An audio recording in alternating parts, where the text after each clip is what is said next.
Good evening, Mr. Mayor, members of council. It's very much my pleasure to be here tonight on behalf of a very talented and hardworking group of staff members who've been working for the last several months to develop a program to help strengthen our neighborhoods. As Mr. Flannery mentioned, this is an update. We were before you back in April. The program has taken shape since then. Please don't hesitate to ask me questions as I go through these slides, because the most important reason I'm here tonight is to get your feedback, to have you tell us how we are doing. When the group gets together to meet, we remind ourselves what the overall goals of this program are. First and foremost, is to create stronger neighborhoods with character and pride. And secondly, we want to empower and encourage residents to take care of their neighborhoods and to take care of each other. So everything that we try and do as part of the program is really aimed at achieving these very broad goals. Some related goals that the City Council has had: improve the coordination and delivery of services to neighborhoods, enhancing customer service, getting more residents involved in civic affairs, and improving the city's image from the inside out. So what have we done since April 28th? As Mr. Flannery mentioned, we've got an awful lot of feedback. That's a very good thing.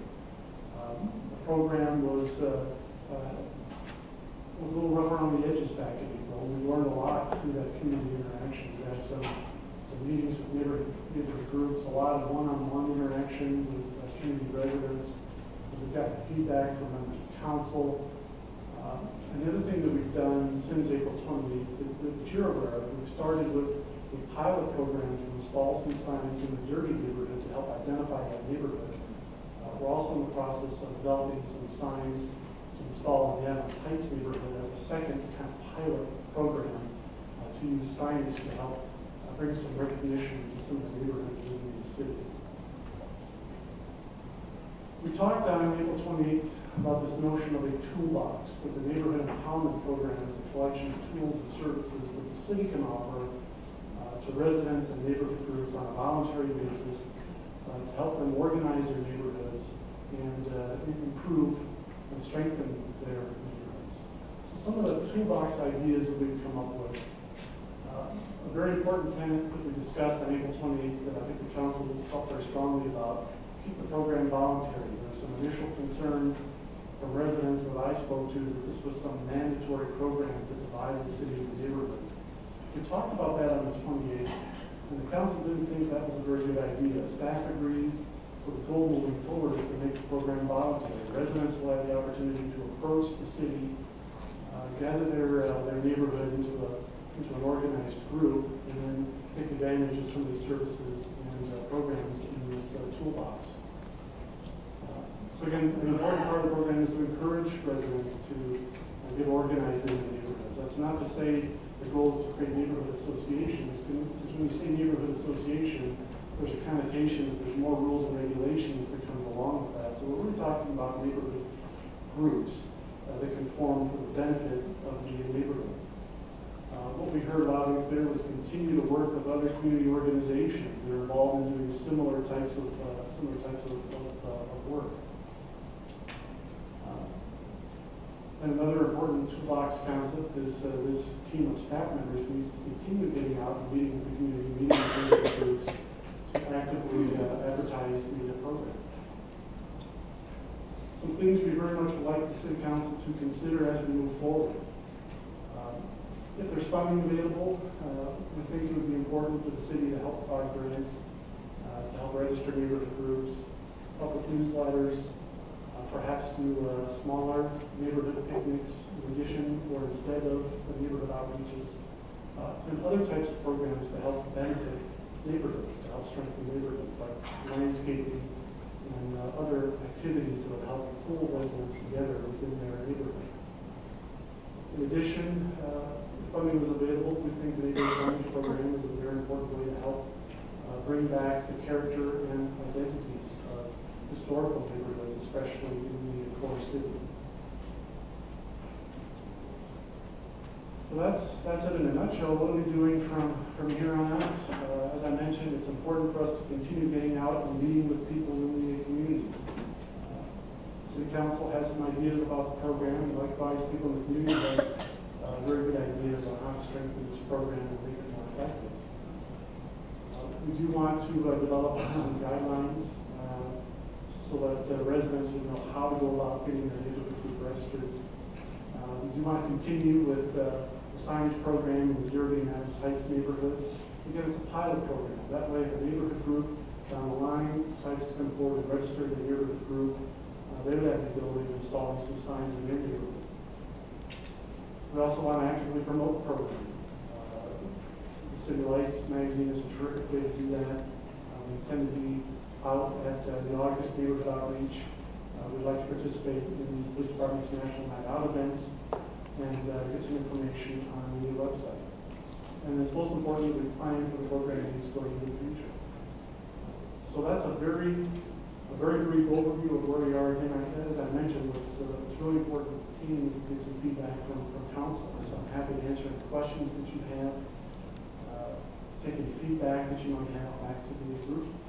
Okay. Mr. Lewis?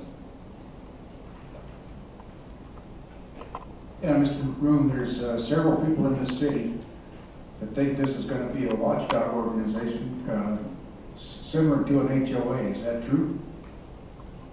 No, it is not. Okay. I would like somehow to get the news out to the people that it's not going to be an HOA type affair. That's particularly why we like the term neighborhood groups as opposed to encouraging neighborhoods to form associations. The term association tends to suggest deed restrictions, other rules and regulations that may go above and beyond the city's rules. That's not the intent of the program. I know that wasn't our thought on it, and if it was going to be that, I would be the first one to withdraw from it. Thank you. Mr. McEldown? I think Mr. Lewis makes a great point. I think it's critical to reinforce that this is in fact, I like the idea of the toolbox, the connotation of the toolbox. It's not about forcing or mandating anything on anybody. It's really about providing a set of tools and options and opportunities to the community to help them take ownership of their own neighborhoods and pride in their own neighborhoods. And I think that's key. Out of the two pilot programs, I think it'd be great to develop a what's worked, sort of lessons learned. It'd be great to have the community members in each of those pilots that have been involved to help pass down to the subsequent groups that might choose to participate in the program, and kind of develop this growing list of those lessons, and not only the lessons learned in establishing their specific community association, right? I don't want to use the sport association group, but the benefits that have come of it. I think that would be a great thing to see out on the city website, is to have some way to get to that content, the stories, the success stories, what's come of that, whether it's improved relationships with neighbors on the block or just a sense of pride, et cetera. I think those would be some really neat things for us to hear about and for the community at large to hear out of this program as it grows. But thank you to you and your team.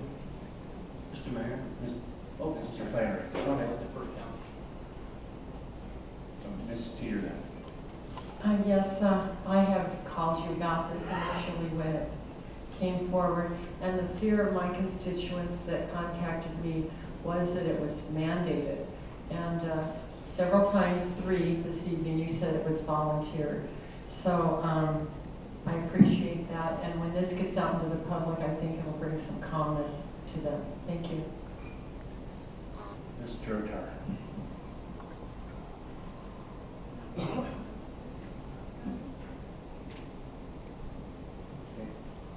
Mr. Flannery?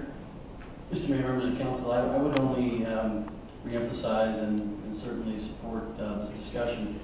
Many times you hear urban planners talking about sense of place, and that's what neighborhoods are. I mean, it's a broader sense of place that you bring to an area. And success stories I've seen in other regions have been where the neighborhood gets together and puts the sign to their neighborhood together through ceramic tiles and different types of things. One instance I recall in southern Arizona where it became a high school project where they learned civic lessons through the process, and the city worked with them to identify how they would go through a permitting process, go through